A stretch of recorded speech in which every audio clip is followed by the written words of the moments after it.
So what is empowerment? In our research, we have found if you ask a number of people this question, you will find that their answers can differ greatly. However, does that mean they are all wrong? Or are they all right? Empowerment in recent years has been one of those buzzwords that is thrown around in business and organisations to empower employees. But is that all empowerment is, and what does it mean? Why is empowerment such a big word? The word empower is often used to describe the act of giving someone more confidence or control. As such, the word empower is a popular choice when naming organisations, companies or products. But does this mean empowerment is strictly for organisations, products, companies, or can it be applied to individuals as well? Surely if we are empowering our employees to feel strong and reliable and responsible for certain tasks in our business, then it is not unlikely to assume that empowerment extends one's individual life as well. So what is the difference between empowering people in an organisation versus an individual? When it comes to empowering employees for an organisation, it essentially means granting employees the autonomy to assume a more active and responsible role. This is accomplished by strengthening their sense of effectiveness as well as by sharing power, information and responsibility to manage their own work as much as possible.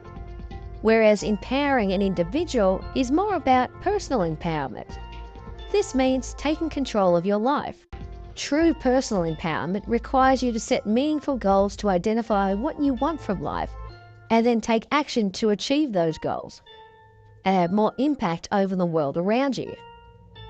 People who are not empowered tend to lack control over what they do. So what is empowerment?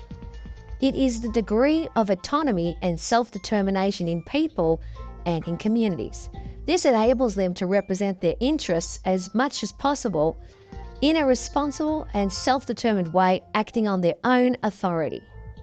You could make the case that empowerment is made up of terms like independence, trust, participation, accountability, and responsibility. Authority or power given to someone to do something. So overall, empowerment promised more participation, responsibility, and independence. So what does it mean to empower someone? Empower means putting power into, and it can also mean bringing energy and enthusiasm out of.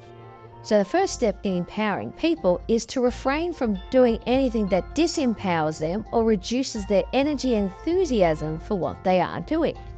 Arguably, being empowered can lead to better health. When you are self-empowered, you can get a lot of meaningful things done. In turn, you can become confident in yourself and healthier in mind and body. So all this sounds good. So are there any disadvantages of empowering people?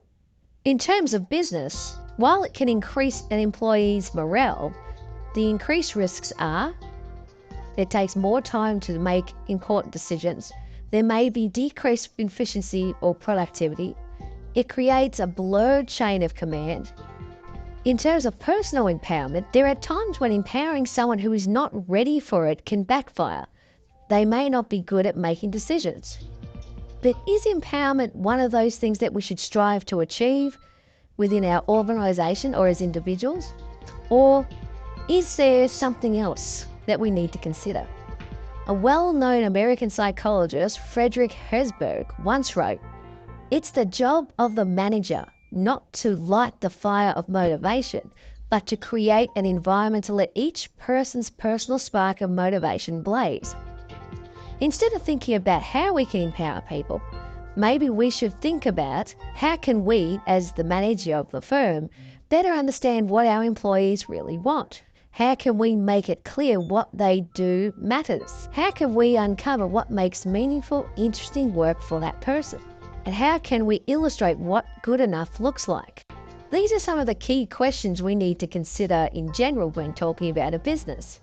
Empowering someone may be a good idea in theory, but we don't want it to turn into a negative in practice. So what is empowerment? Empowerment as an underlining goal may be something that's important, but good leadership is really what allows empowerment of others thrive.